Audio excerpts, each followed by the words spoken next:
In this human journey, it's so essential to pause, to look back, reflect, and honor the ways we've grown. Each step, each lesson, each shift is evidence of the beautiful transformation already unfolding. I know you're walking this path because I hear it in your stories. I see it in what excites you and even in what challenges you. Today, I'm taking a moment to reflect on the past 3 episodes, gathering the wisdom, noticing the threads of change, and witnessing how they echo a greater rising of consciousness across the world. Come with me on this journey as we gather what we've learned, anchor it into our hearts, and vision the luminous road ahead together. I'll see you in the episode.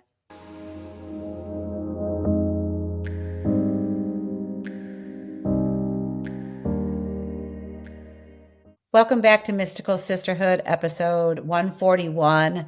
I'm inviting you to celebrate with me. I just hit 18,000 downloads.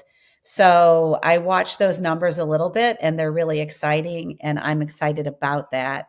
So just a huge gratitude coming to you from my heart. I feel like this is a very homegrown podcast, and I think this is the way it goes for those of us who created an endeavor that really came from the heart space. And we didn't have big followings and we didn't know what was ahead, yet trusted something in the heart. And that's exactly what I did when I created this podcast. So to see a number like 141 or 18,000, it just creates delight in me. So I want to say thank you, thank you, thank you to every guest who have stepped into the portal and said yes. I think it's a special place, I'll just say. And for you, the listener, I love that whether you're new, whether you have listened to a handful or 10 or 20 or whatever it is, or you listen to every single episode, I am so full of gratitude. And, we can have these gratitude practices and call it in, but you know how it feels too. When you're really grateful, your heart expands and it just comes from within. And, right before I went to record, I just want to give a special shout out to Simona Costantini. Simona is my beautiful podcast editor who, come rain or shine, has this podcast ready to go up on the platform to be distributed to Apple, Spotify, all the places, YouTube, any place that people listen to podcasts. And she does an exemplary job, and she has an ear that can just clean things up, knows what to edit, and she's so fun to work with. And so I want to just give her a special shout out. So maybe that's a cue for giving someone in your life who you highly value how they support you to just take the time to say thank you. So this is not necessarily a podcast about gratitude, but hey, let's weave it in because why not?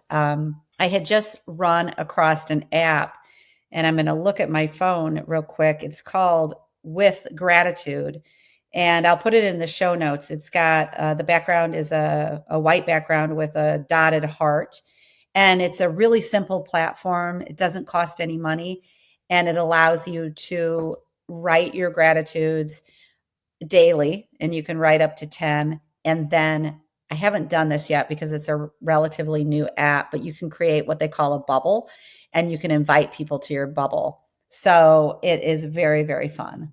I was just telling a friend as well that I see Mystical Sisterhood as this place to bring more wisdom, more light, more abundance, and joy into the world, even when we're taking on topics that are deeply related to our healing and might tap into those painful places, that it can all co-occur. And I think it's kind of like a metaphor for life, right? That it's all happening. It can all occur. We can feel, up and down in one day. And did you know that one of my original premises for the podcast was that joy and healing could co-occur in the same space? And that came out of my diagnosis in 2018. And that was going through a cancer journey. And what I learned in that for myself is I pulled in many modalities in addition to Western medicine. And I've got that, I don't know who relates, but that seeker element to me where I'm always going to try to find the more information.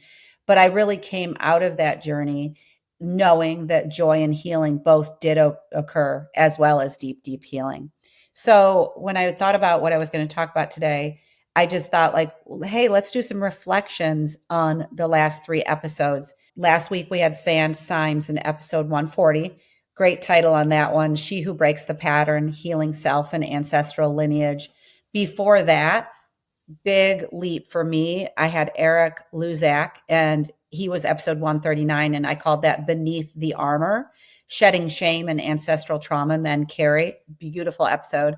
And another spectacular one prior to that with Jen Stumpf in episode 138, and that was called Quantum Connections, Exploring Medical Intuition with Jen Stumpf. And I'm going to kind of go through and say, like, give reflections on what I pulled out as sort of special and noteworthy. And that's where I love to hear from you who are listening, because it gives me insight into what are people wanting to hear more about, what spoke to them in a particular episode. What are you looking for more of? I'm so accessible. You can find me on Instagram at Maureen Spielman or hello@maureenspielman.com. And if you're not on my email newsletter, you can go to there's a section on my website, maureenspielman.com, under freebies. And if you sign up for either of the freebies, then you'll be on my email list. And then you can see what is going on with the guests behind the scenes, what musings I have, and then whatever programming I'm offering. So I'll just put that out there, and a little shout out for the Mystical Sisterhood resource guide that is under that freebie page, highlighting over 35 practitioners I've had on the show, with more about their work, what they offer, and also in most of the cases, a special code that you can tap into to get a savings on what they offer. So, I think I've really gotten great feedback, which says to me there's something about the process of the podcast that's gaining momentum, gaining energy. There's more downloads. There's lots of activity in the field. And I love that. I really feel, I was thinking when I was writing this, like, that the podcast is a conduit. And if we think about conduits run energy, right? And so energy is running in so many directions through this podcast. It is like, if we saw a visual of that, and the the cords of energy between, the guest and the host, and to the actual recording and the listener, and beyond, and then the listener to the host, or the guest. I just think that I love the energy conduit, because we're running energy all the time. I want to just, like, say too that the Mystical Sisterhood name implies that we're merging the mystical nature of our lives and our everyday paths. So you can see, like, in the recent episodes, there's both, right? And there can even be one that seems like it's more of our everyday human, but it's got the mystical, the unseen in it as well. I was thinking about how we can envelop ourselves in all things spiritual and mystical. And for me personally, that's what allows more expansion and my vibration to come up, and for me to dance more in the field. And then we have our very real pain and challenges and the persistent issues and patterns in our lives. So it's the both and, right? And it's the marrying. And that's why, one of my teachers, Susie Lula, is so beautiful, having trained in her spiritual psychology, because that's exactly what it is. It's the marrying of heaven and earth. And we're moving into a time in consciousness that we've had people in the past talk about near-death experiences, and then they cross over to the other side and they're like, oh my gosh, there's this, we really are able to experience heaven on earth. But what I think is happening, that was relegated to certain people having certain experiences. But now, as we're learning that, like, this veil of separation that we thought was there is actually possibly not. One of my guests would be able to answer that better than I can. But we're getting in touch with bringing the heavens down to earth, the mystical, the spiritual, in order to enrich the life we're living here. So we also know that going back to the persistent issues, the patterns we perpetrate in our life, that if you've listened for some time, I wouldn't be surprised if you're using these experiences more and more to mirror back to us our own growth. And if consciousness is expanding, as I know it is, my hope is that we can hold up the mirror and in that mirror see ourselves and know that we are not bad. Nothing is wrong. We're not faulty. Nothing's broken. We are enough. We are where we are. And that is for a reason as well. And there's nothing that cannot be mended within ourselves. And I believe that's blending the best of everything, all that exists and is being formed in this present time. So I'm going to go on and talk about the episode a bit with Symes. And in Sand's episode, she and I started the episode talking about these higher plane concepts like, how did we become separate? When did we become separate? We were meant to be whole with ourselves. We went into a whole discussion of that, and then consciousness rising.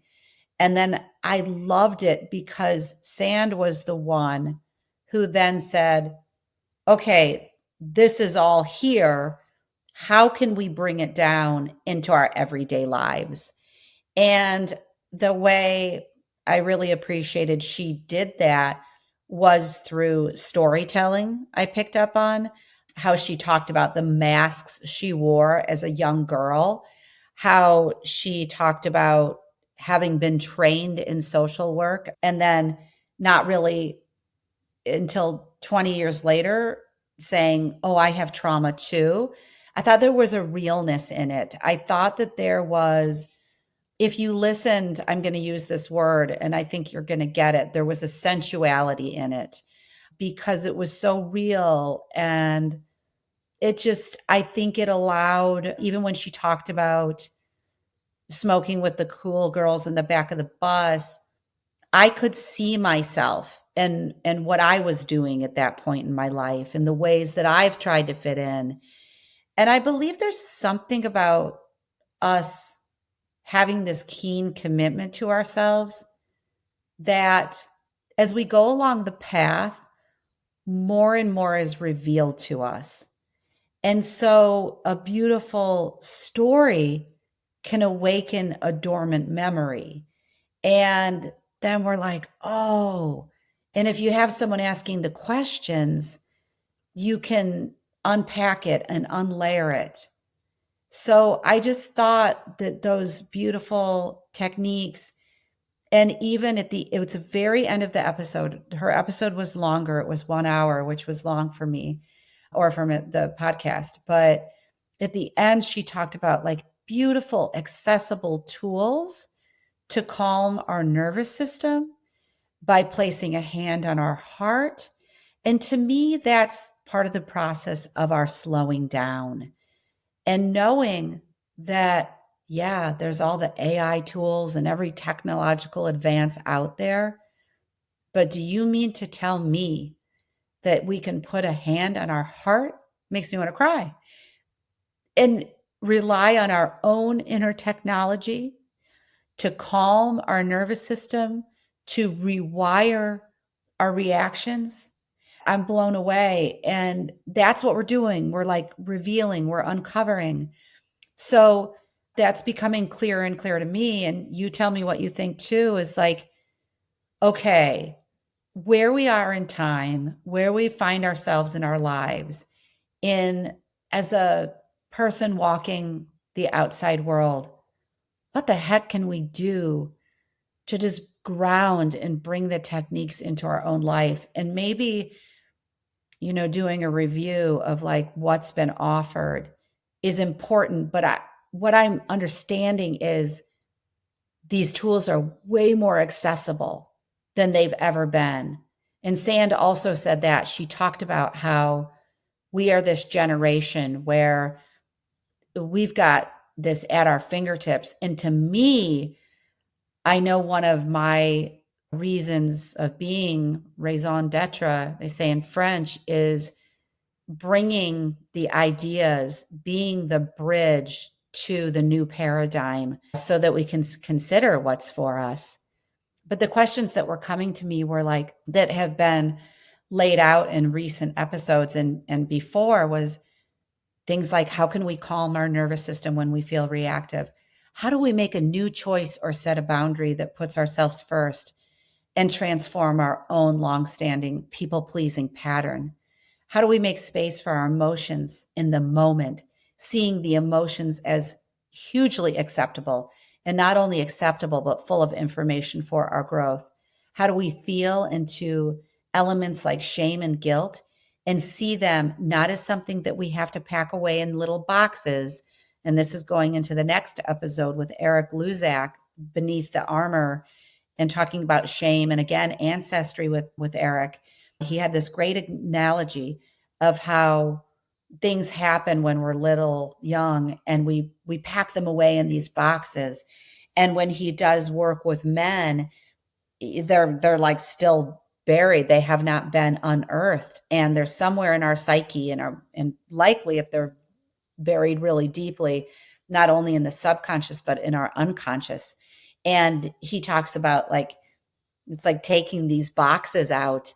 And I feel like, let's lead into the episode with Eric was so beautiful. I got so many responses to his. And I think that it was really a breath of fresh air to have a male perspective, because I was thinking about it.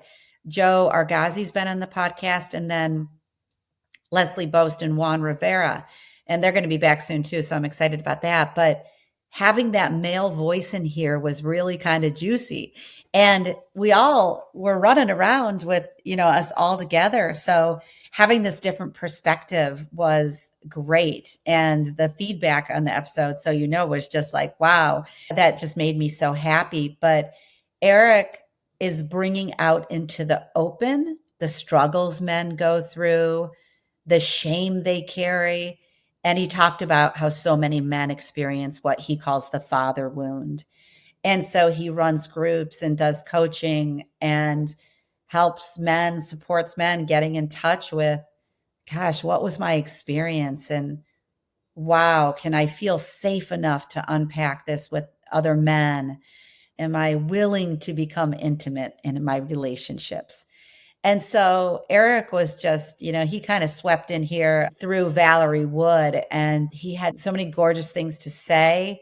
He had so many great analogies and metaphors. And so, expect more of that. I feel like I'm in the birthing portal, and it's like, oh, what are you birthing into next? So I just love it, because I believe that when we listen to these messages from whether it's me or the guests over and over, they're coming in with different stories, different vibrations. Something within how things are described though they can be described by five people, and it's on the sixth one that you're like, oh, they got it. And it gives us those like mini aha moments. And I believe when it comes through after many times of hearing it and we get it, it grounds it. It something relates and we're able to ground it. And that's what leads to our embodiment. You hear that word. Embodiment is like walking the walk, talking your talk, or talking the walk, whatever they say, walking the talk. And I had this image of a hot air balloon, and sort of like, I've never been on a hot air balloon, but the image of the hot air balloon and it being tethered to the ground, and it being, people pulling it down because it was heavy, but putting the stakes in the ground. And that imagery was coming through recently of like, how do we ground these things so we can learn and take it into our lives? I believe in the experiences that we're hearing too. We see our solo journey, but then we feel into the collective experience. And when I feel into the collective, I see all of us who are willing to look, to give that compassion to ourselves, to place that hand on our heart. And that allows a softening, a kindness that maybe we didn't experience or ever have the opportunity or really the permission or even the learning to give to ourselves. But now there's something alchemizing within us that we're ready to receive and receive the kindness from ourselves and from one another. And I know, because I hear it from clients, I hear it in my conversations, that compassion can feel like a far off place at times, especially to the parts of ourselves that we view as a little more hardened. But I know from experience that it holds a vibration that, when applied consistently to ourselves, allows us to create a new experience for ourselves. And that's when the softening and the opening and the expansion really kicks in.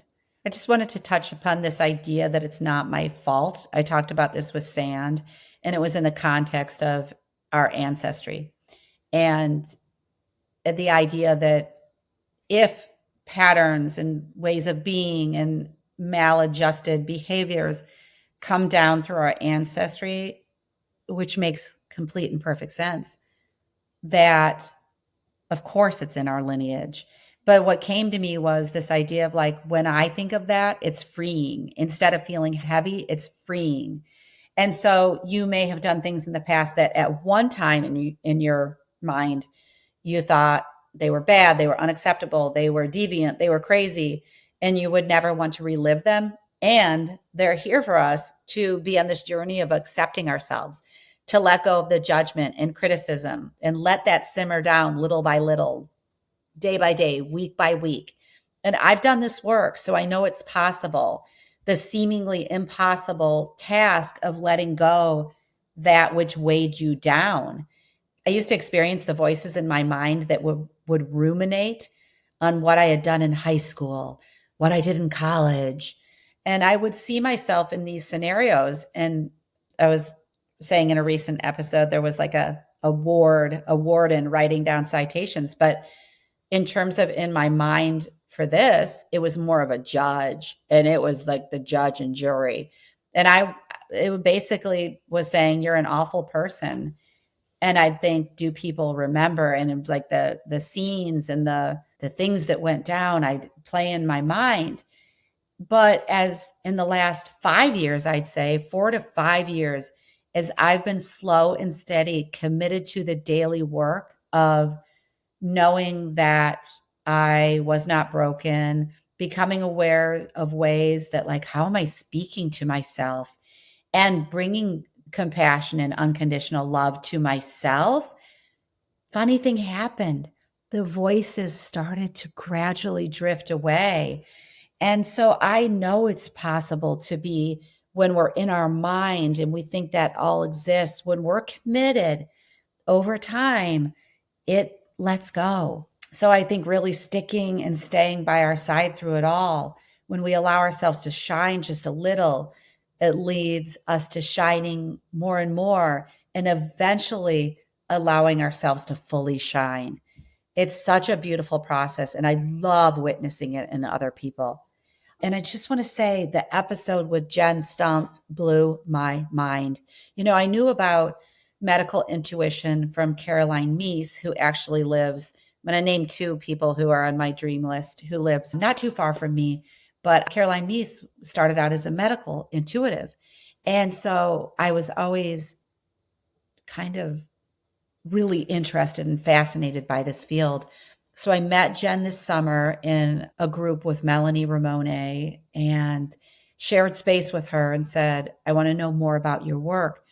And she was such a beautiful example of a person who remembers being so close to source as a young girl, and that she then went on living her life and was conditioned away from it and became a dental hygienist. And the messages were just coming to her persistently, consistently, and she could no longer not listen and know that they were a guide to what she was meant to be doing. So not only is this quantum medical intuition healing she's doing beyond fabulous, she's able to see, I think she said, a holographic grid into someone's body and see where the energy blocks are. And I did a session with her, and she has her eyes closed during it, and she's just in your energy field. And to me, why that's important is because we're breaking open barriers by having these conversations by saying there's all these different ways of moving energy, of healing, of becoming more aligned with ourselves. It's not just 5 things or 10 things or 20. It's thousands. It knows no limit. And so that to me is exciting because it means that breakthroughs are on the horizon. And even though we're seeing in our outer world that no, no, no, no, no, no, no, no, no, that's not possible. It is possible. It's possible. And and even talking about it, I hear the vibration rising. I hear it. And I feel like Jen was such a gift of stepping into, this is who I am. This is what I do. And I do it so well. And if it's for you, come. If it's not, it's okay. And I really felt that her vibration was so clear. And it's within the group I did with her. They said, well, Maureen, when I shared that, they said it's because you also hold that. And it was like, thank you, because let's remind ourselves when we see something in another, we have it in ourselves. It's a mirror or reflection back into us. So I am just going to end with a couple things, but I wholeheartedly know that bringing such expansive guests over the last month and over 141 episodes now expands worlds. It just does. It expands minds. It expands our breath. It expands our presence. It expands our knowing. It expands our believing. And I think that's what we're looking to experience is more expansion leads to more possibilities and tapping into the vast potential that is.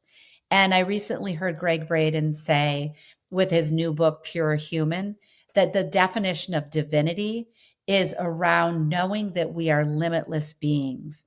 And that being said, is Greg is a dream guest for me because I followed him for many, many years. And so if any of you want to put energy towards getting him on this show, hey, I say go for it. And I'm so grateful, but I'm going to put some energy to that.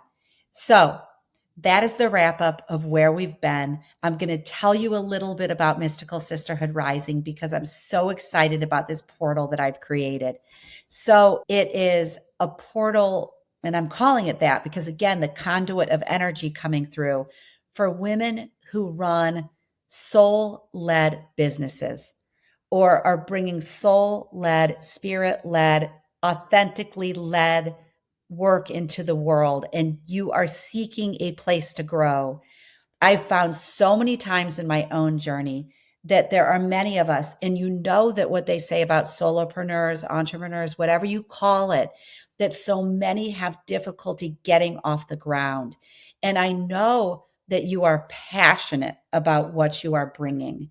And so this portal can be a place where we mirror each other's strengths, where we are able to say, this is what I'm experiencing right now and need help with.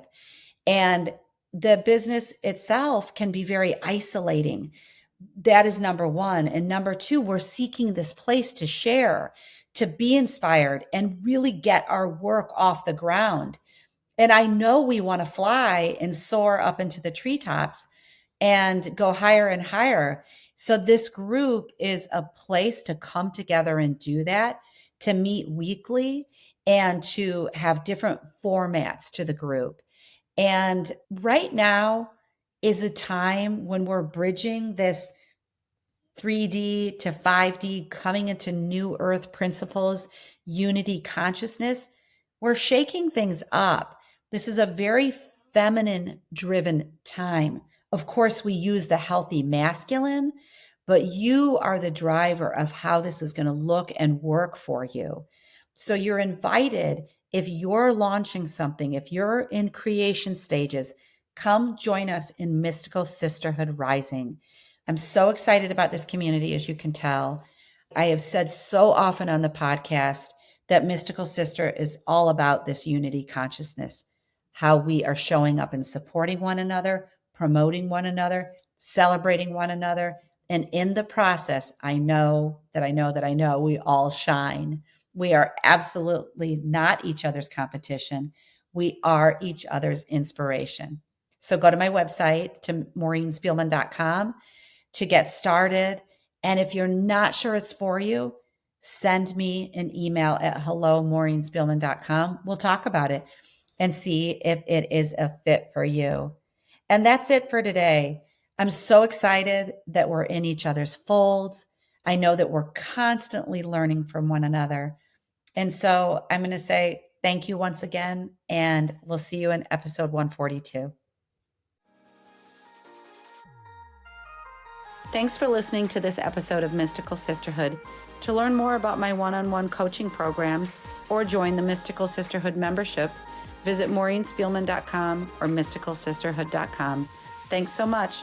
I'll see you in the next episode.